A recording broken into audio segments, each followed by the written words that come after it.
बुद्ध अपने शिष्यों को दे रहे थे उपदेश। तभी एक व्यक्ति को बुद्ध की बातें अच्छी नहीं लगी। वह उठा और बुद्ध का अपमान कर दिया। बुरी बातों को बार बार याद करने से हमारी परेशानियां बढ़ती हैं, मन अशांत होता है। इसीलिए दुख देने वाली बातों को भूलकर आगे बढ़ना चाहिए। इस संबंध में गौतम बुद्ध का एक प्रसंग प्रचलित है। गौतम बुद्ध अलग अलग क्षेत्रों में भ्रमण करते और अपने शिष्यों को उपदेश देते थे। एक गांव में वे उपदेश दे रहे थे। बुद्ध ने कहा कि क्रोध ऐसी अग्नि है जिसमें क्रोध करने वाला खुद भी जलता है और दूसरों को भी जलाता है। बुद्ध के प्रवचन सुनने के लिए बड़ी संख्या में लोग वहां बैठे थे। उन लोगों में बहुत गुस्से वाला एक व्यक्ति भी बैठा हुआ था। उसे ये बातें पसंद नहीं आई। वह अचानक उठा और बोलने लगा कि बुद्ध, तुम पाखंडी हो। बद्धी बड़ी बातें करना ही तुम्हारा काम है।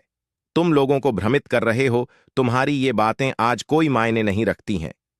व्यक्ति लगातार बुद्ध को अपमानजनक बातें सुना रहा था।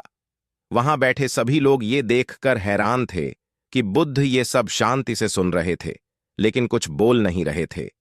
क्रोधी व्यक्ति बुद्ध को शांत देखकर और ज्यादा क्रोधित हो गया। वह बुद्ध के पास गया और उनके मुंह पर थूककर वहां से चला गया। घर पहुंचकर क्रोधी व्यक्ति का मन शांत हुआ तो उसे अपने किए पर बहुत पछतावा हुआ। वह बुद्ध से क्षमा मांगने पहुंचा, लेकिन उस गांव से बुद्ध पड़ोस के गांव के लिए निकल चुके थे। वह व्यक्ति बुद्ध को खोजते हुए दूसरे गांव में पहुंच गया। वहां व्यक्ति को जैसे ही बुद्ध दिखाई दिए, वह उनके चरणों में गिर गया और क्षमा मांगने लगा। बुद्ध ने उस व्यक्ति से पूछा, तुम कौन हो और क्षमा क्यों मांग रहे हो? उस व्यक्ति ने कहा, क्या आप भूल गए?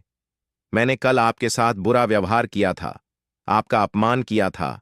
बुद्ध ने कहा, बीता हुआ कल मैं वहीं छोड़ी अच्छे आया हूं और तुम अभी भी वहीं रुके हुए हो। तुम्हें गलती पर पछतावा है, तुमने पश्चाताप कर लिया, अब तुम निष्पाप हो गए हो।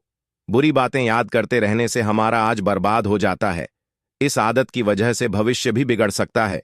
इसीलिए बीते हुए कल की बातों को भूलकर आगे बढ़ना चाहिए।